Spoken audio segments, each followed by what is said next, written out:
You made me be alone, Johnny.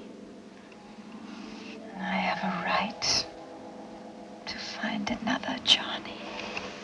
No!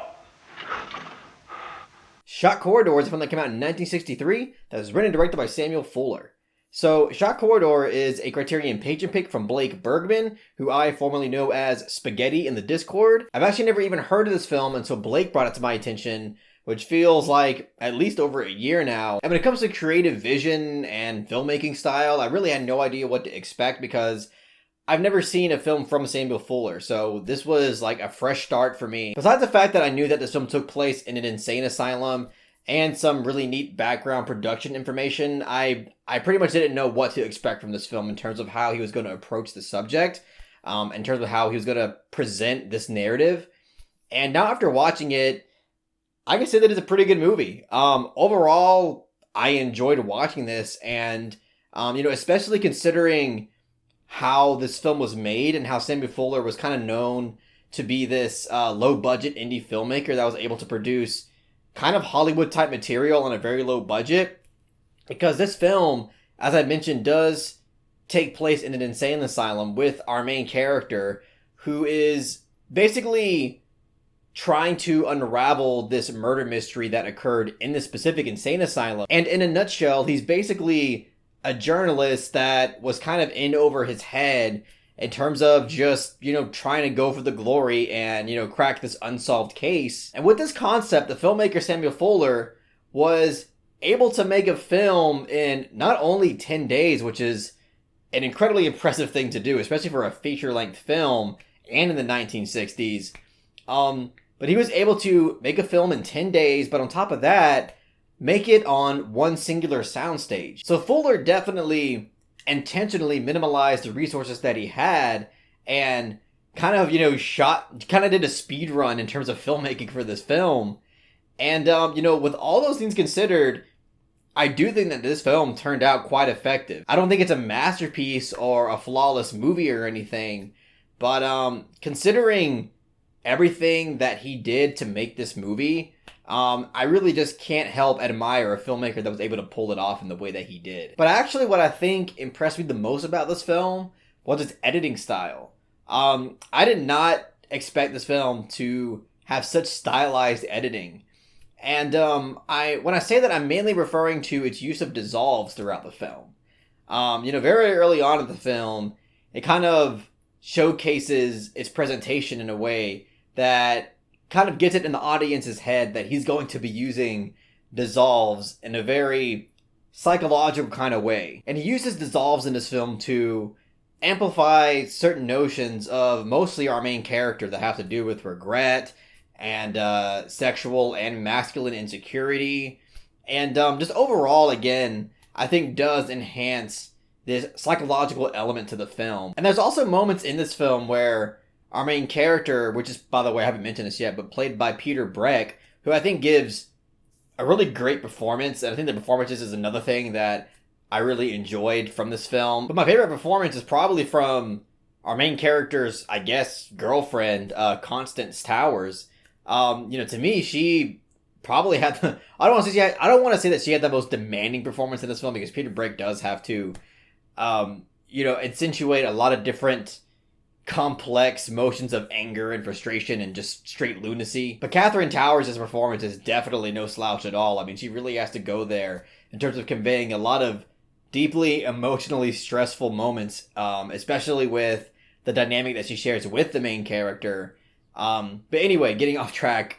But there's moments where the main character, Peter Breck, is talking to one of the three witnesses in this film that witnessed the murder that he's investigating. And in these moments, some of the witnesses are kind of, in a way, either recounting a type of vision or dream that they had, or recounting, something that's actually from their past. And we get these kind of hallucinatory and dreamlike images that they're describing. And I thought it was a really interesting use of it. Like, at first I didn't know how to feel about it because these images are in color and the film was in black and white. And I thought it was a little odd in terms of placement of these images, in terms of how they fit in with the character, because they feel very, I don't really want to say out of place with the character's background, but it definitely felt a little bit abnormal.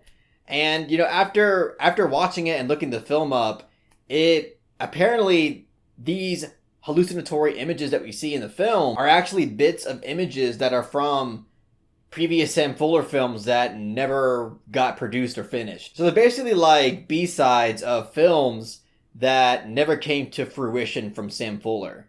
And when you're watching it, you can kind of tell that because it feels odd, but after thinking it over, I think it actually enhances the experience a little more because I think when it feels unfamiliar in this way, I think it does kind of express that element of hallucinations just in a way that in one way it feels incredibly unfamiliar to not only us but the character, but in another way it feels very familiar in terms of just our roots in the human race, because one piece of imagery is related to Japanese ancient history and another piece of imagery is basically tribal native imagery. It worked out for what the film was going for and kind of goes back to the point that these editing choices and the style throughout this film is something that impressed me the most out of it. And this film also explored racism in a way that I didn't really expect. I mean, I didn't expect this film to explore racism at all, but the way that it did was kind of unique because you have a southern white man in this film that grew up with an incredibly racist upbringing. And then you also have an African American character in this film that, in his madness, also believes a lot of these bigoted and racist things. The African American character in this film is basically somebody who is a white supremacist. And I know that's kind of weird to say, but I think the way that it explores it in this way is interesting because the African American character he believes he's the white supremacist, but in this film kind of expresses in a way that he is only this way because of the societal power that has kind of dominated him in a way that has pushed him in a corner and has made him gone mad in a way that just makes him embrace these bigoted and racist beliefs. And another thing about this film that I thought was a bit impressive was just like its production value, like in terms of cinematography and lighting. It feels very professional in the Hollywood sense. Not to say that it's not creative and it doesn't take risks or anything, but I'm just trying to say that in terms of just overall resolution and quality and the amount of creative effort that it took to make something look really professional, I mean, it's all there. And Samuel Fuller himself said that he didn't really like the fact that this film was marketed as an exploitative film. And I can understand why, because not only is this film, I feel like this film is more than that, but like in terms of presentation, this doesn't resemble at all of what you would expect from an exploitative film, which is that, really raw, grindhouse type of film. You don't get that at all with this movie. It feels like a Billy Wilder film or something. But as I mentioned earlier in this review, this film is definitely not flawless. There are a few things here and there that bothered me a little bit during my experience and just took me out a little bit. The first one being the choice of voice-over narration of the main character's thoughts. And, for a while, I was really not digging it, and obviously I still don't really dig it, but in the third act of this film, it kind of makes sense with what it's going for conceptually, because there's a conflict that the main character has internally that makes it to where I can forgive the voiceover narration a little bit, but even with that considered, the voiceover narration doesn't really seem to serve much to the main character or the plot overall. And it just seems to be, it just comes off really on the nose and really expositional. And like, there's a lot of moments where we don't need the main character's voiceover narration to tell us what he's feeling. And yet, like, it's just there and it just feels really obvious. And also there's a nice handful of moments in this film that come off cartoony and unrealistic. And there's a scene in this film where our main character stumbles into a room of nymphomaniacs. And just for me personally, I really just couldn't get into that scene. I actually kind of laughed at it a little bit because it just seemed like a caricature of reality. Like, it just seemed so far detached from what would actually be happening in real life. And that's not the only scene that does this, but it's like the most obvious example of it. So yeah, there were times here and there where I felt like it wasn't really the most grounded depiction or grounded presentation of what it would be like to experience something like this. And the film also kind of goes into a direction narratively that you would just expect from it.